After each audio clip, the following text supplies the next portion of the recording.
자, 우리는 지난주 영원한 복음에 대해서 살펴보았습니다. 영원한 복음 내용이 어떤 내용이었습니까? 결코 포기하지 않으시는 하나님의 사랑의 복음이라 이렇게 이야기했습니다. 그리고 진노하시면서까지 완악해진 심령을 돌이키시는 하나님의 열심을 담은 내용이 바로 영원한 복음이다 이렇게 이야기했어요. 이것을 한마디로 정의한다면 피 묻은 복음이요 처절한 하나님의 사랑을 우리에게 보여주는 복음입니다. 여러분, 이 영원한 복음을 듣는 대상에 대해서도 우리가 지난주 살펴보았습니다. 복음을 한번 받았지만은 복음을 부인했던 유대인들을 다시 하나님께서 돌이키시는 복음이 바로 이 영원한 복음을 듣는 대상자요, 복음을 듣지 못한 사람들에게 전해지는 복음이 아닌 복음을 듣고도 또다시 옛날로 돌아가 무뎌진 성도들에게 전해지는 복음이요, 이 말세 지마를 살고 있는 이 시대를 향한 복음이다 이렇게 이야기를 했습니다. 저는 이 말씀을 지난주 전하면서 바로 우리 참교회가 이 시대에 이 영원한 복음을 듣고 또한 우리가 영원한 복음을 전해야 되는 이런 사명을 가진 시대에 살고 있다 이렇게 생각을 합니다. 여러분, 우리가 예수 믿습니까? 교회 다녔어요. 그러면 우리는 저 사람은 교회 예수 복음을 들은 사람이니까 이거 그냥 안 전해도 되겠지. 아닙니다. 이 시대는 복음을 들은 백성들에게 다시 복음을 전하고, 우리가 복음을 듣고 순종하고 가지만은 내 속에 아직까지 복음을 거부하려고 하는 이런 육신적인 마음을 가진 이 마음을 향해서 다시 하나님의 말씀을 전해야 되는, 이것이 바로 영원한 복음입니다. 자, 오늘 본문 말씀은 같은 연장선상에서 마지막 추수에 대한 내용을 다루고 있어요. 오늘 우리가 읽은 본문 말씀 두 가지의 수확을 이야기합니다. 첫째는 곡식을 수확하는 이야기, 두 번째는 포도를 수확하는 이야기를 다루고 있습니다. 여러분, 오늘 본문 아까 우리 말씀을 읽었는데 표현 방식이 굉장히 극단적인 언어를 사용해서 호러 영화를 방불케 하는 표현을 쓰고 있습니다. 자, 오늘 본문 말씀은 요한계시록을 어떤 관점에서 어떻게 풀 것인가, 여기에 대한 중요한 키를 담고 있습니다. 오늘 본문 말씀은 요한계시록뿐만 아니라 성경 66권을 푸는 핵심 열쇠이기 때문에 성경 중에서도 가장 중요한 본문 같아요. 또 그러면 그럴 거예요. 목사님 맨날 중요하다 그러고 맨날, 근데 진짜 중요해요. 오늘은 정신 바짝 차리고 들어야 됩니다. 왜냐하면 오늘 본문 이 말씀 대부분의 주석들, 제가 이 본문을 준비하면서 참 많은 주석들을 보고 책들도 보고 많은 목사님들의 요한계시록 강해도 설교를 들었습니다. 자, 그런데 오늘 본문 말씀을 어떻게 대부분 푸는가 하면 14절에서 16절 곡식 추수하는 내용을 성도들의 구원으로 해석하고, 맞습니다. 17절부터 20절 포도송이를 수확하는 이것을 불신자들에 대한 심판으로 해석하는 것이 대부분이더라고요. 여러분, 이렇게 해석하는 것도 틀린 말씀은 아닙니다. 그렇지만은 성경을 조금만 더 깊이 들여다보고 요한계시록은 성경 66권의 결론 부분입니다. 성경 66권을 다시 한 번 더 전체를 우리가 묵상해 본다면 그냥 단순히 17절에서 20절을 불신자들의 심판으로 해석하기에는 상당한 무리가 있어요.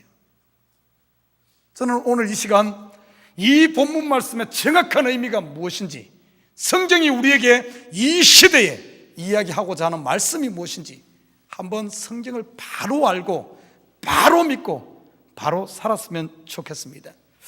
자, 먼저 오늘 본문 14절을 먼저 보도록 합니다.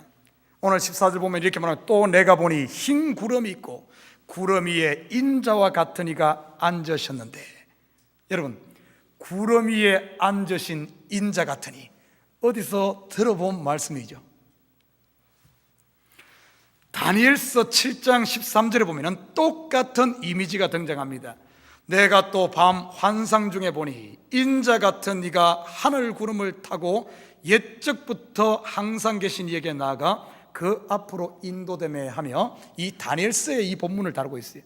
인자 같은 이 하늘 구름을 탄, 여러분, 흰 구름, 하늘 구름은 영광을 이야기합니다.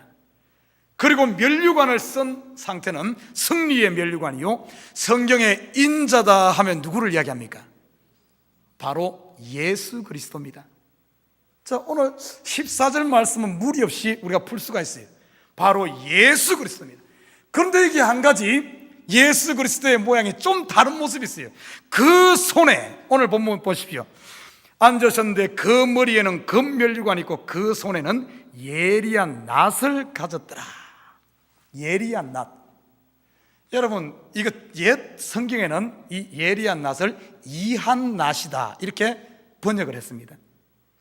예리한 낫, 이한 낫.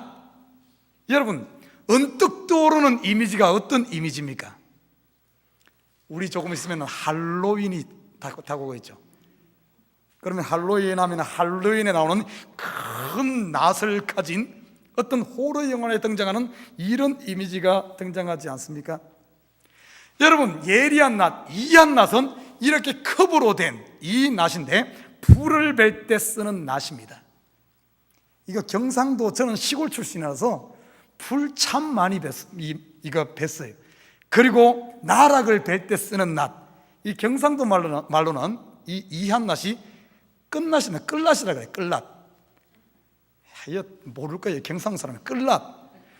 그리고 끌낫은 뭔가 하면은 이 날은 예리한데 이 가벼우면서 이 철이 강하지가 않아요.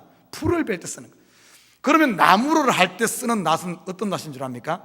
이거는 무쇠로 되어진 조선 낫입니다. 이건 무거워요. 저는 이 생각하면 이 나락을 벨 때 아주 잘 들거든요. 가벼운 이 끌낫으로 베면은 슥싹 슥싹 슥싹 이렇게 되거든요, 나라가. 저는 그 이미지가 먼저 떠올라요. 예리한 낫. 예리한 낫이란 말은 끝이 뾰족하단 말이 아니라 날 자체가, 날이 예리하다는 거예요. 여러분, 요한계시록은 묵시 문학입니다. 수많은 상징들을 통해서 우리에게 메시지를 전하는 거죠. 이것을 그냥 문자적으로 하면 그냥 호러 영화에 나오는 큰 낫을 든 어떤 이런 살인자라든지 이런 모습으로 생각하시는데, 성경은 그걸 이야기하는 게 아니에요. 갈날이 예리하다.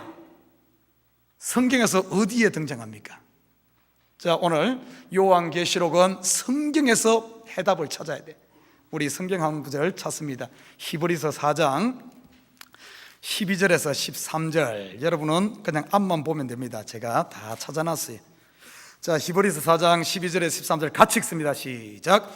하나님의 말씀은 살아있고 활력이 있어 좌우의 날선 어떤 금보다도 예리하여 홍과 영과 밑 관절과 골수를 찔러 쪼개기까지 하며 또 마음의 생각과 뜻을 판단하나니 지으신 것이 하나도 그 앞에 나타나지 않음이 없고 우리의 결산을 받으실 이에 눈앞에 만물이 벌거벗은 것 같이 드러나느니라. 아멘.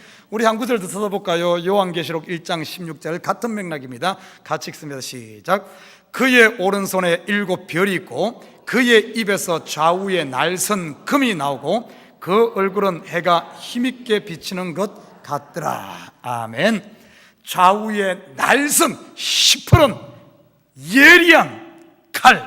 오늘 성경은 이것을 무엇으로 해석하고 있는가 하면 하나님의 말씀이다 이렇게 얘기하고 있어요.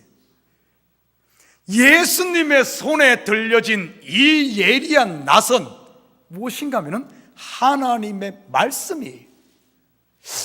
자, 그런데 하나님의 말씀이 마지막 추수하는데, 마지막 심판하는데 왜 하나님의 말씀이 등장할까?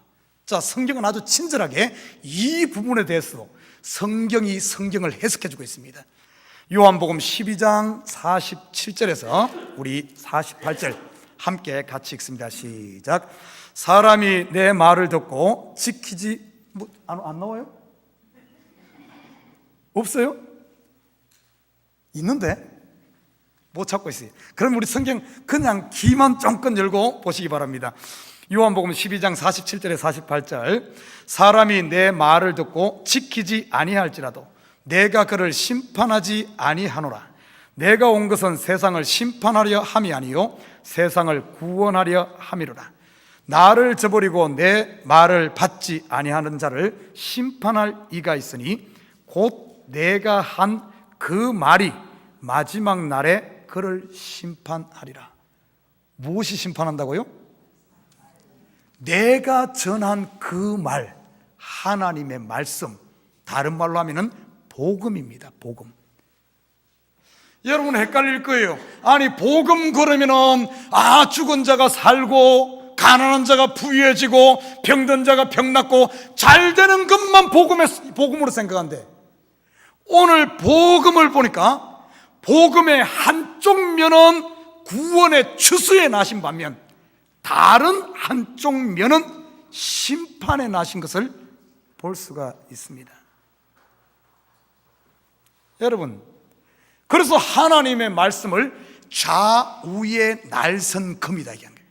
좌우, 왼쪽과 오른쪽, 칼은 분명 하나인데 날은 두 개가 있는 거예요. 두 개. 한쪽은 추수의 낫, 구원의 낫, 한쪽은 심판의 낫. 이것은 여기서만 이야기하는 게 아니에요. 구약으로 돌아가 보십시다. 구약에서도 하나님의 계명, 하나님의 말씀을 너희 앞에 두노니 이 말씀을 받는 자가 이 말씀에 순종하게 되면 너희 앞에 뭐가 따르죠? 복이 임할 것이요, 똑같은 말씀인데 이 말씀을 거부하게 되면, 불순종하게 되면 저주가 임할 것이다. 여러분, 이 하나님의 말씀은 이스라엘에게 똑같이 주어졌어요. 이방인에게 주어진 게 아닙니다. 구약에는 하나님이 이스라엘에게 주는데 똑같은 말씀을 듣고 한쪽은 복이요 한쪽은 저주. 또 비슷한 그림을 보여줄까요? 이 밭에다가 곡식을 뿌립니다. 곡식을 뿌리는데 이 같은 밭에서 곡식이 나기도 하고 가라지가 나기도 해. 자, 오늘 본문 말씀으로 돌아가서 오늘 이 하나님께서 곡식을 추수하는 메시지 속에 들어있는 참된 의미가 무엇인가? 하나님은 예리한 낫을 가지고, 예리한 낫, 이 낫을 가지고 반드시 추수하고 수확을 한다는 이런 말씀이에요. 수확하는데 실수하지 않습니다. 예리한 낫으로 하는 거예요. 정확하게. 자, 그러면 우리 성경 한 구절 찾아보도록 하겠습니다. 마가복음 4장, 제가 준 그 USB에서 해요. USB에서 그게 다 들어있어요. 마가복음 4장 26절에서 29절. 이것 말고 제가 USB에 10월 1일 주일 설교 그 USB에 그거 다 담아놨는데, 예. 마가복음 4장 나와요? 예. 제가 어제 굉장히 시간 써가지고 오늘 이 찾아야 될 본문이 많아서 뒤에 다는 거 제가 다 만들어갖고 줬거든요. 예. 다 같이 읽습니다. 마가복음 4장 26절에서 29절까지 말씀 시작. 또 이르시되 하나님의 나라는 사람이 씨를 땅에 뿌림과 같으니 그가 밤낮 자고 깨고 하는 중에 씨가 나서 자라되 어떻게 그리 되는지를 알지 못하느니라. 땅이 스스로 열매를 맺되 처음에는 싹이요 다음에는 이삭이요 그 다음에는 이삭의 충실한 곡식이라. 열매가 익으면 곧 낫을 되나니 이는 추수 때가 이르렀음이라. 아멘. 여러분 보십시오. 씨를 뿌립니다. 말씀이 떨어져요. 복음이 떨어지면은 우리가 생각했을 때는 저것이 자랄까 싶지만은 알지 못하는 가운데 싹이 나고 꽃을 피우고 열매를 맺어. 열매가 익으면 반드시 그것을 그냥 허비하지 않고 오늘 예리한 낯을 가지고 반드시 추수한다는 거예요. 반드시. 이 말을 좀 더 확대해서 가면은 여러분이 지금 예수의 이름으로, 성령의 열매가 맺혀지는 예수의 이름으로 하는 모든 열매들, 지극히 작은 소자에게 하는 냉수 한 그릇 준 그 열매까지도 하나님은 잊어버리지 않고 기억하셨다가 반드시 추수하시는 줄 믿습니다. 여러분이 남몰래 흘리는 눈물들, 예수 때문에 당하는 어려움들, 예수의 이름 때문에 남몰래 정말 애쓰는 그 인내들, 모든 수고에 대해서 우리 속에 맺혀진 열매들 하나님은 허비하지 않아. 예리한 낯으로 분별해서 반드시 하나님께서는 추수하신다는 사실. 여러분 속에 뿌려진 하나님의 말씀, 여러분 속에 뿌려진 복음의 말씀, 만약에 다 익었는데도 하나님이 추수하지 않고 우리를 이 땅에 버려둔다면 어떻게 되겠어요? 하나님 반드시 하나님이 시작하신 일은 하나님이 마무리한다. 마무리하는데 어설프게 하는 것이 아니라 완전하게 예리한 낯으로 추수하시는 줄 믿습니다. 자, 이 부분에 대해서 구약에서도 이렇게 이야기해주고 있어요. 이사야 55장 10절 11절. 이사야 55장 10절 11절 우리 다 같이 함께 읽습니다. 시작. 이는 비와 눈이 하늘로부터 내려서 그리로 되돌아가지 아니하고 땅을 적셔서 소출이 나게 하며 싹이 나게 하여 파송하는 자에게는 종자를 주며 먹는 자에게는 양식을 줌과 같이 내 입에서 나가는 말도 이와 같이 헛되이 내게로 되돌아오지 아니하고 나의 기뻐하는 뜻을 이루며 내가 보낸 일에 형통함이니라. 아멘. 하나님은 반드시 그 입에서 나간 말을 반드시 열매로 완성하신다는 거예요. 사랑하는 우리 식구 여러분, 여러분 매일매일 살면서 하나님이 안 알아주면 어쩌냐, 내가 이렇게 고생하는데 목사님은 본체만 채해, 성도들은 아무도 신경도 안 써. 지금 이 시간에도 아래층에서는 일부 예배를 드리고 식사 준비하는 사람도 있고, 남들보다 30분, 1시간 먼저 일어나서 차량을 운행하는 사람도 있고, 1시간 먼저 와서 성가대 연습하시는 분도 있고, 보이지 않게 아무도 없는데 와서 교회 청소하시는 분도 있고, 정말 저 사람은 몰라주는데 나는 수요예배 나와서 그를 위해 있는 인 없는 인 다 써서 그를 위해 기도한대. 그는 여전히 나를 본체만 취하고 미워만 해. 여러분, 사람은 몰라줄 수 있어. 사람은 한계가 있기 때문에. 그러나 우리 하나님은 지극히 작은 소자가 한 이 냉수 한 그릇까지 여러분 마음속에서 기도한 모든 무화과나무 밑에서 아무도 보지 않는 가운데 기도한 나다나엘의 기도를 예수님이 알아주었듯이 다 보고 있는 줄 믿습니다. 다 추수하시는 거예요. 예리한 낯으로 성도들 한 명도 잃어버리지 않고, 비록 지금 우리의 마음이 잠깐의 시험에 빠져서 내가 세상 가운데 뒹군다 할지라도 하나님이 뿌려진, 하나님의 말씀이 뿌려진, 복음의 씨가 뿌려진 그 영혼은 영원한 복음 끝까지 포기하지 않고 진노하시면서까지라도 그 영혼을 찾으시는 하나님, 오늘 그 마지막 추수의 그림을 이렇게 보여주고 있는 겁니다. 여러분 두렵습니까? 내리나, 이제 짐 좀 내리나. 하나님이 책임져. 하나님 알파와 오메가입니다. 하나님은 시작하시면 끝내는 분이에요. 그러나 우리 인간은 시작만 해놓고 끝 못 내는 분들 많죠. 우리 교회도 그런 분이 있어요.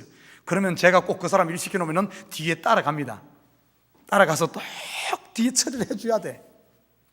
교회 불을 끄도 집 불 좀 정리해가면 불을 끄라 그러고 다 끄고 나와도 내가 다시 한 번 더 와서 한번 확인해야 돼. 아니나 다를까 어디 꼭 해놓고 있는 이런, 사람은 시작은 하는데 끝은 못 맺는 경우가 너무 많아. 그러나 우리 하나님은 시작하시니까 추수까지 마무리한 거예요. 어떤 낯으로? 예리한 낯으로. 실수하지 않는 이 복음의 말씀으로 하시는 줄 믿습니다. 자, 여기까지는 우리가 쉽게 이해를 해. 아무나 다 이렇게 이야기하니까.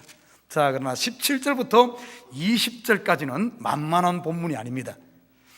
자, 포도송이를 추수하는 이야기인데 또 하나의 추수입니다.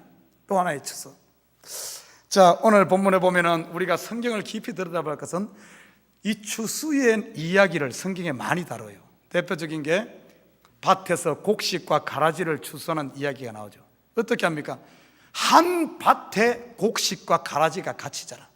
밭 아닌 다른 곳에 있는 잡초들은 가라지라고 말하지 않습니다.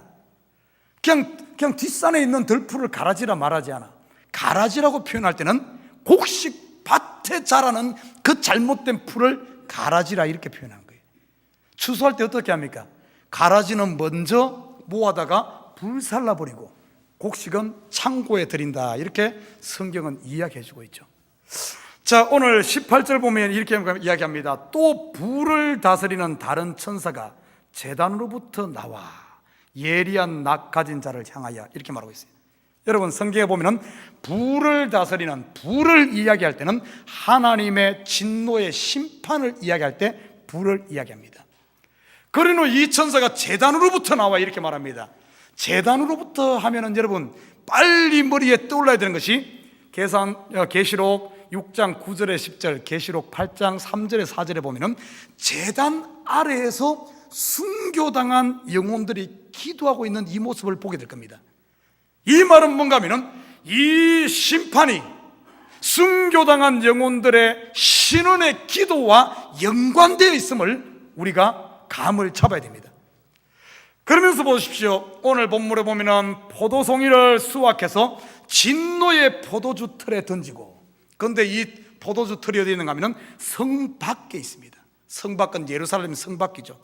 그런데 포도주 틀에서 포도주를 짜는데 포도즙이 나와야 되는데 오늘 본문에 보면은 피가 나왔다, 이렇게 말하고 있어요.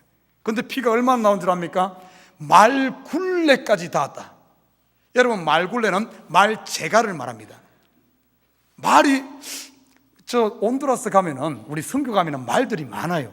막 동네 막 길거리도 하니 갑니다. 근데 거기 말들은 전부 조랑말들이에요. 작은 말들입니다. 망아지하고 이렇게 섞인 그런 말이에요. 근데 여기서 말하는 이 말은 그런 말을 말하는 게 아니에요. 전쟁에 나가 쓰는 말, 진짜 말입니다. 여러분, 말이 얼마나 큰 줄 압니까? 엄청 커요. 저보다 큽니다. 여기서 말하는 말굴레까지 할 때 전쟁에 나간 말 재갈의 높이 같으면 1.5m입니다. 1.5m, 한 이 정도 되겠죠. 제가 약간 들는데 1.5m. 그리고 오늘 본문에 1600 스타디온이라 그러는데 그 당시 요즘으로 보면 1600 스타디온은 300km입니다. 여러분, 피가 나와서 이만큼 높이에 300km까지 상상이 됩니까? 이것을 한마디로 딱 말하면은 뭐예요? 피바다죠. 피바다. 그러잖아요. 피로 가득 찬 호수를 넘어서 피바다입니다. 아니, 이게 도대체 무슨 이야기인가?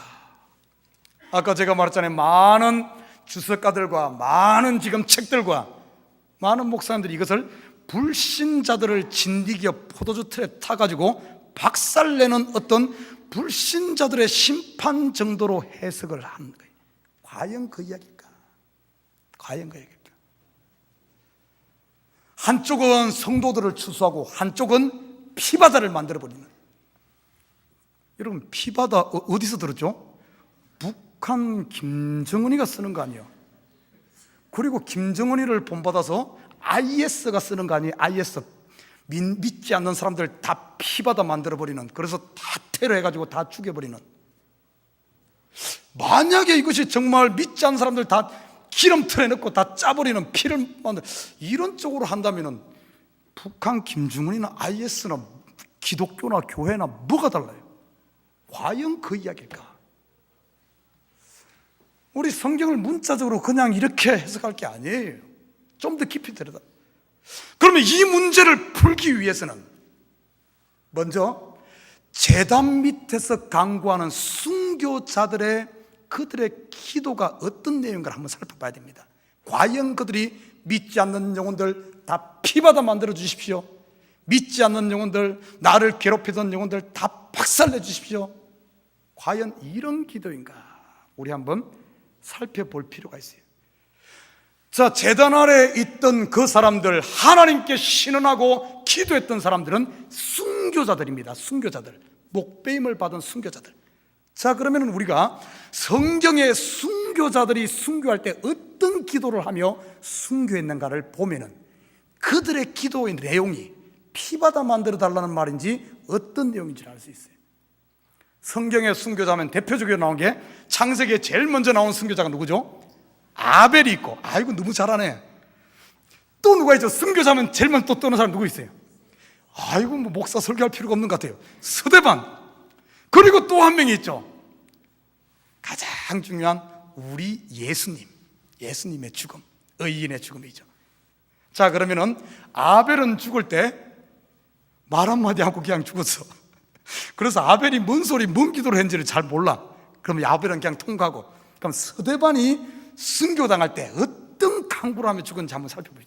사도행전 7장 56절에서 57장 59절에서 60절, 사도행전으로 갑니다. 자, 우리 다 같이 읽습니다. 시작. 그들이 돌로 서대반을 치니 서대반이 부르짖어 이르되 주 예수여 내 영혼을 받으시옵소서 하고 무릎을 꿇고 크게 불러 이르되 주여 이 죄를 그들에게 돌리지 마옵소서, 이 말을 하고 자니라. 서대반이 순교당할 때 하나님, 나를 돌로 치는 저 인간들 기름 틀어놓고 다 그냥 짜십시오, 피받아 만들어 주십시오, 박살내 주십시오 하고 죽은 것이 아니라 하나님 저들을 용서해 주십시오 이러고 죽었어요. 자, 우리 또 한 군데 찾아봅니다. 누가복음 23장 34절. 누가복음 23장 34절 함께 읽습니다. 시작.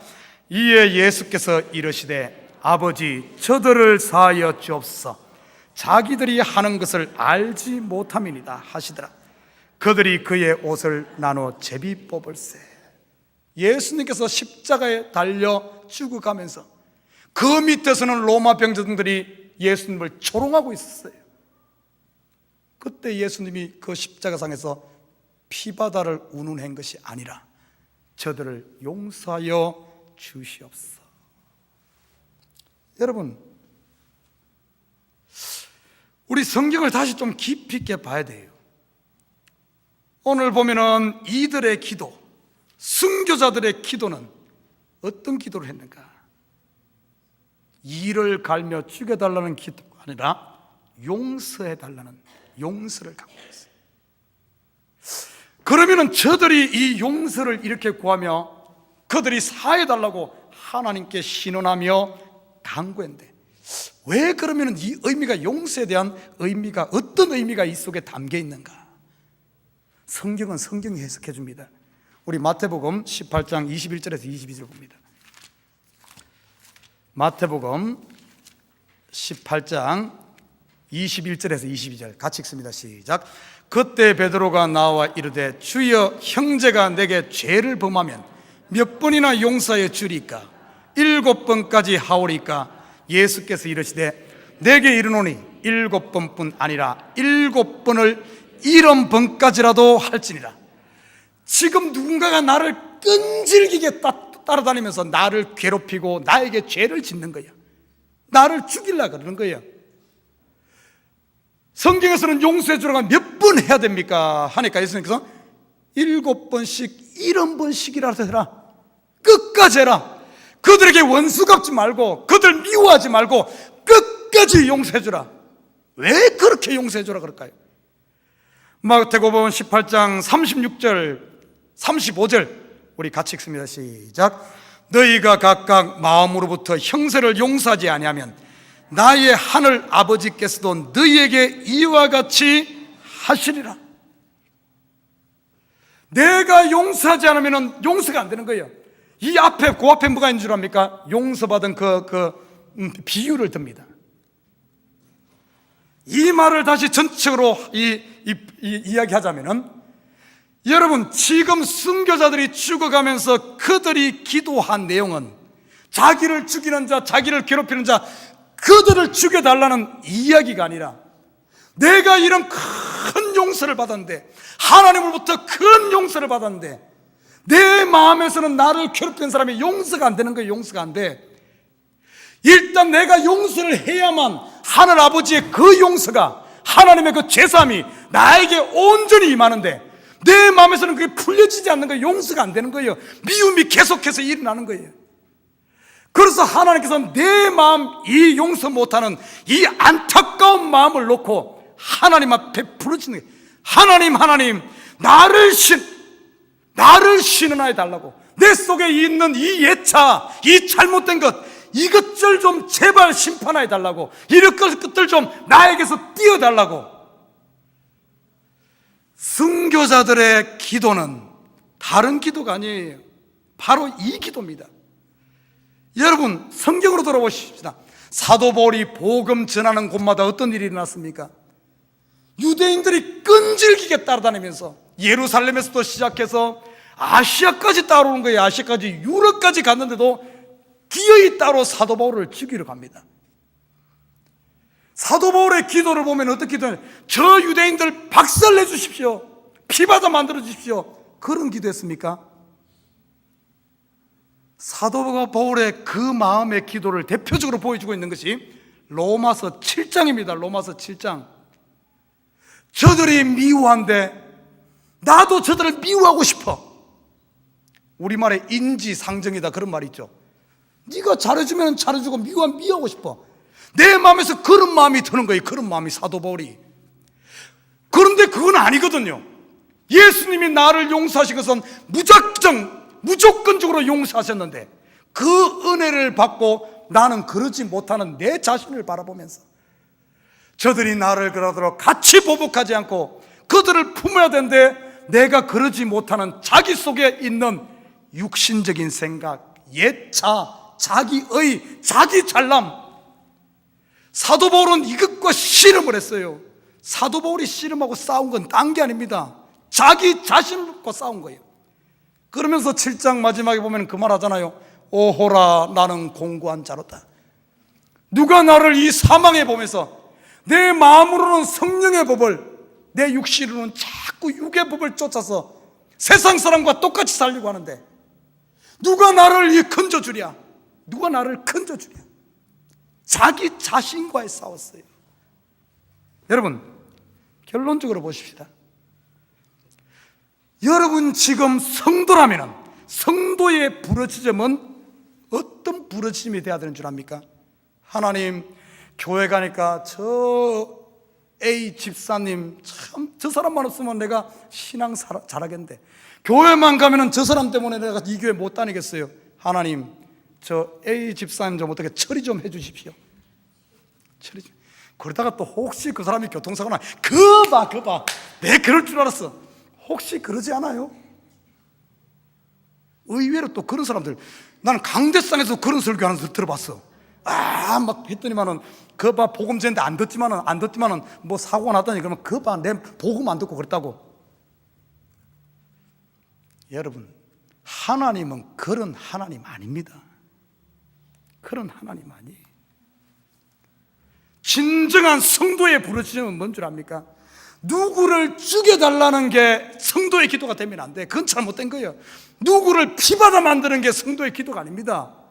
진정한 성도라면 누구를 죽여달라고 기도하는 것이 아니라 나를 죽여달라고 기도하는 게 성도의 기도인 줄 믿습니다. 사도 바울도 그렇게 기도했고, 순교자들도 그렇게 기도했고, 제단 밑에서 부르짖는 그들의 기도도, 땅에 있는 자들을 신원하여 심판하라는 것은 땅에 믿지 않는 다 죽여달라, 이런 말이 아니라 내 가운데 있는 땅에 속한 부분, 이 부분들, 육의 생각을 죽여달라는 그 기도인 거예요. 여러분, 오늘 본문에 보면은 이 포도송이를 수확해서 포도주 틀에 던집니다. 포도주 틀.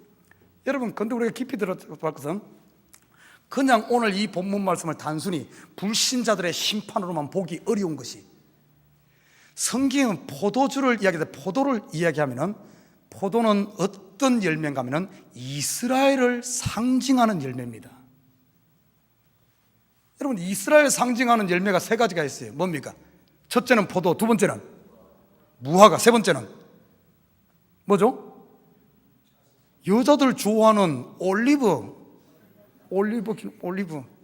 감람열.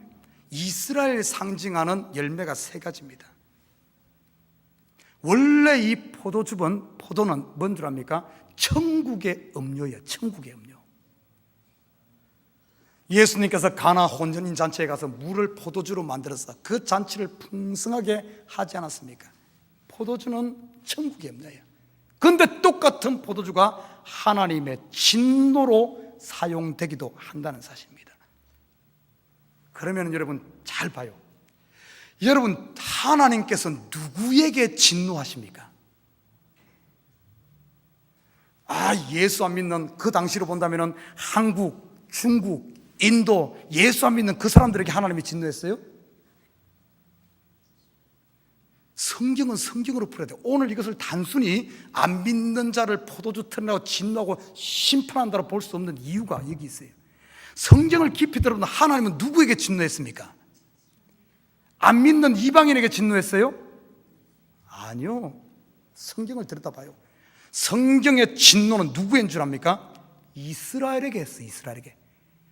하나님의 선택받은, 하나님의 은혜 받은 이스라엘이 하나님을 저버리고 우상을 쫓아서 타락할 때 하나님의 진노가 임했습니다.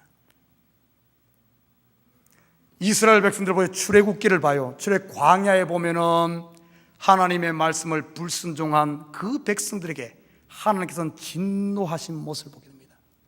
궁극적으로 보면 40년 동안 60만 명이나 되는 그 백성, 하나님의 그 큰 은혜를 입고 홍해를 건너고 하늘의 만나를 맛보고 반석에서 나는 샘물을 먹고 그 은혜를 맛보고도 하나님을 저버린, 믿지 않는 그 이스라엘 백성에게 하나님은 진노한 사실을 보게 됩니다. 다윗 왕조를 통하여 큰 나라를 이루고 하나님의 그 은혜를 체험하고도 다시 우상으로 돌아가, 옛날로 돌아가 바알을 섬기고 아세라를 섬기고 하나님의 신전에다가 이를 성신을 향하여 제단을 만드는 이 이스라엘에게 진노해서 그 예루살렘이 멸망하고 그들을 바벨론으로 옮기는 모습을 볼 수가 있어요. 하나님의 진노는 안 믿는 사람은 아예 그는 원래 벌써 심판받았기 때문에, 심판받는다 뭐 왈가불가 할 게 없어요. 요한계시록의 하나님의 진노는, 지금 이 말씀은 누구를 향하는 건가 하면은 바로 우리 성도들을 향한 이야기예요. 성도들, 우리 속에 하나님을 기뻐하지 않고 하나님 은혜 안에 사람들 그러지 않고 육신으로 돌아가서 옛날로 돌아가 버린 이 부분에 대해서 진도한다는 사실을 알아야 됩니다. 그런데 우리는 어떻게 생각해? 하나님의 말씀을 이 이야기는 저들 이야기야, 나는 좋은 것만 듣고, 듣기 좋은 것만 듣고 진짜 하나님께서 나에게 하시는 말씀은 듣질 않는 거예요. 왜? 이 이야기를 자꾸 불신자들 기름틀 짜듯이 그냥 피바다 만드는 이야기로만 들으니까. 그 피바다는 바로 내 속에 있는 이 죄악된 부분이 결국에는 예수의 피로 흥건하게 적셔져 다시 건져낼 것이라는 하나님의 이야기인데, 내 이야기인데 우리는 엉뚱한데 듣지 않는 거예요. 그러다 보니까 하나님 말씀을 아무리 들어도 변화되지 않아. 왜? 내 이야기로 안 들으니까. 자, 그러면서 보십시오. 오늘 본문 말씀에 보면은 요한계시록 14장 20절에 보면 이렇게 말합니다. 진노의 큰 포도주 틀에 던짐에 성 밖에서 그 틀이 밟히니. 여러분, 아까 제가 이야기해서 성 밖 하면 이 성은 어떤 성이라 그랬어요? 예루살렘 성이죠. 예루살렘 성. 성 밖은 얼핏 생각하면 이방으로 해석하기 쉬운데 조금 더 그냥 대충 그렇게 볼 게 아니에요. 성경에서 성 밖을 어떻게 해석하고 있는가? 성경으로 해석해야 돼. 그냥 단순히 성 안은 우리 성도들, 성 밖은 교회 밖에 안 믿는다 이렇게 볼 게 아닙니다. 자, 성 밖에 대한 이야기가 히브리서 13장 11절에서 12절 우리 성경 한번 봅니다. 히브리서 13장 11절 12절 함께 읽습니다. 시작. 이는 죄를 위한 짐승의 피는 대제사장이 가지고 성소에 들어가고 그 육체는 영문 밖에서 불사람이라. 그러므로 예수도 자기 피로써 백성을 거룩하게 하려고 성문 밖에서 고난을 받으셨느니라. 아멘. 누가? 예수님이 성문 밖에서 고난을 당하셨다는 거예요. 예수님께서 성문 밖에서 피를 흘렸다는 거예요. 오늘 본문에 보니까 성 밖에서 그 틀이 밟히니 틀에서 피가 났더라. 요한계시록 11장 2절에도 보면은 이런 표현이 나오고 있습니다.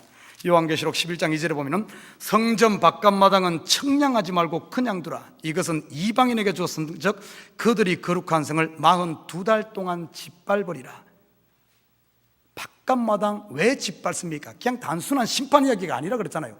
그들을 그걸 짓밟히게 하고 고난 환난 당함으로 말미암아 우리의 썩어 없어질 이런 것들이 정결하게 되어지고 남은 것을 건지고자 하나님께서 우리 성도들이 세상에서 환난 당함에 불구하고 그냥 바로 건져주지 않고 남은 자를 찾기 위해 우리를 정결하고 거룩하게 하기 위해 짓밟히게 놔둔다는 거예요. 여러분, 오늘 이 성 밖에서 밟히는 이 포도주 단순한 불신세계뿐만은 아닙니다. 그 구체적으로 보면, 더 구체적으로 보면은 죄에 대한 심판인데 어떤 죄인가 하면은 안 믿는 사람 이야기가 하는 게 아니에요. 우리 이야기입니다. 우리 이야기. 내 속에 있는 여전히 죄에 물든 옛 자아와 육신의 생각과 육신의 욕심과 정욕을 쫓아 사는 이 성 밖에 있는 이 나라는 거예요. 나. 죄된 몸 보십시오. 오늘 예수님의 비약을, 예수님이 성 밖에서, 성문 밖에서 십자가에 달렸잖아요. 오늘 이 그림은 어떤 그림인 줄 압니까? 성문 밖에서 포도주 틀이 짜임으로 피가 흘러나는 이 그림은 다른 그림이 아니에요. 예수 그리스도께서 성문 밖에서 포도주 틀 되는 이 십자가, 저 진노의 포도주 틀이잖아요. 진노의 십자가, 저주의 십자가, 나무에 달린 자마다 저주받은 자라. 예수 그리스도께서 성 밖에서 그 죄된 우리의, 예수님 자체가 죄되진 않았지만 우리의 죄된 우리를 위해서 어떻게 했습니까? 우리를 위해서 내어주는 거예요. 이 죄된 건 내어주는 겁니다. 십자가에 못 박혀서 다 찢겨지면서 내어주고, 그리고 이 피는 어떻게 하는 줄 압니까? 제사장이 바깥에서 짐승을 잡아서 피는 어디로 가지고 들어온 줄 알아요? 성전 안으로 가지고 와서 제사를 드리는 거예요. 오늘 히브리서도 그렇게 말합니다. 몸은 내어주고 그 피는 대제사장이 성전에 가져왔던 피는 뭡니까? 생명이죠. 생명. 우리의 죄된 몸, 우리 속에 있는 옛 썩어버릴 옛 정욕들, 욕심들, 이 옛 자아들은 다 성문 밖에서 다 버려버리고, 그리고는 어떤가 하면은 생명되는 피는 예수 안에서, 성 안에서 다시 사는 줄 믿습니다. 지금 그 이야기 하죠. 그런데 우리는 자꾸 어떻게 이 본문을 푸는 사람들 알아요? 성도와 불신자로 자꾸 풀이를 해. 그래서 좋은 것은 내 것, 안 좋은 것은 나를 괴롭히는 엑스 집사님 것, 이런 식으로 자꾸 하다 보니까 하나님께서 저 사람 반드시 피받아 만들 거예요. 죽여버릴 거예요. 뭐 그래서 성도들이 자기하고 좀 안 맞는 사람이 안 되면은 통쾌하게 생각해. 그봐 내 기도가 응답됐다고 생각하고, 이런 엉터리 가짜. 이 시대 보면은 교회가 IS 같아. 이 교회 성도들이 김정은 같아. 한 봐요. 실제로 안 그런가? 자기하고 안 맞는 사람이 뭐 안 되면 막 기분 좋아가지고 통쾌거리면서 하는 말이 은혜 받았다 그래. 그게 은혜입니까? 여러분, 불신 세계를 단순히 심판의 대상으로 보면 안 됩니다. 여러분, 제대로 알게 되면 정말 우리가 싸워야 될 세계가 안 믿는 사람이 아니에요. 그 안 믿는 사람은 뭔 줄 압니까? 우리의 필드입니다. 필드. 복음을 전할 하나의 밭이에요. 필드로 봐야지. 안 믿는 사람, 내가 저 사람께 전도해 안 믿으니까 너는 이제 죽어야 돼, 아니면 너는 저주받아야 돼, 심판, 이런 식으로 봐면 안 된다는 겁니다. 이슬람도 그래요. 북한도 그래요. 그런 어떤 이런, 저는 저주의 대상이 아니라 우리의 필드예요. 복음을 전할 대상으로 봐야지. 왜 자꾸 거꾸로 생각하냐고요. 여러분, 성경 한 구절 찾아서 하나님의 마음이 뭔지를 한번 찾아보십시다. 에스겔서 18장 23절. 에스겔서 18장 23절 다 같이 읽습니다. 시작. 주 여호와의 말씀이니라. 내가 어찌 악인이 죽는 것을 조금인들 기뻐하랴. 그가 돌이켜 그 길에서 떠나 사는 것을 어찌 기뻐하지 아니하겠느냐. 이 악인이, 하나님의 마음은 그 악인이 돌아오는 걸 기뻐하지, 그 악인 피바다되고 짓밟히고 사고나고 뒤져버리고 하는 것에 대해서 통쾌하게 생각하며 그 봐 내 기도 응답됐다, 거기에 은혜 받는 것은 하나님의 마음이 아니라 IS, 이러다 IS한테 데려다 가는 거 아닌가 모르겠네요. 어쩌다가 IS가 나가지고 이문 목사 IS 테러 대상되면 안 된다. 여러분, 하나님의 마음을 바라야 돼. 하나님의 마음. 자, 결론으로 돌아갑시다. 그러면 우리 성도들 어떻게 살아야 되는가? 오늘 결론의 말씀은 히브리서 13장 13절 한번 결론적으로 한번 보도록 합니다. 히브리서 13장 13절 함께 읽습니다. 시작. 그런즉 우리도 그의 치욕을 짊어지고 영문 밖으로 그에게 나아가자. 우리의 육신, 우리의 욕심, 이 잘못된 것, 이것 어떻게 돼? 이게 바로 우리가 싸워야 될 대적이요.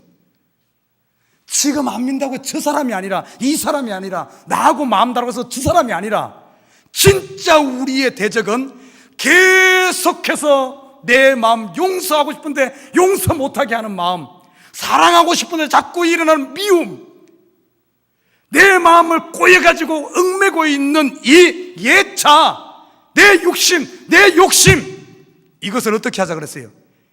이것을 짊어지고 성문 밖으로 나가자. 성문 밖에 누가 있어요? 예수님의 십자가가 있지. 십자가. 그 십자가에 다시 못 박아버리고 내가 다시 죽고 죄된 육신 죽고, 어떻게? 거룩해 하는 피는 대제사장이 가지고 성전 안에 들어오는,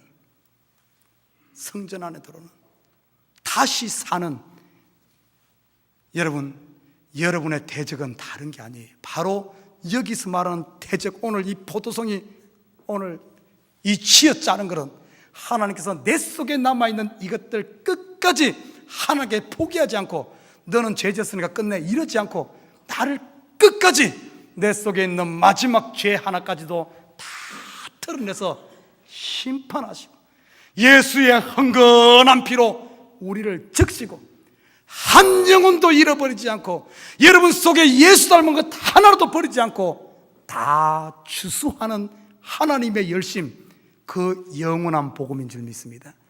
오늘 이 한 주간도 여러분 힘들더라도 낙심하지 말고 하나님 앞에 서서 하나님이 여러분 다루시게끔 여러분을 맡기며 은혜하는 사는 저와 여러분 되시기를 주님으로 부탁드립니다.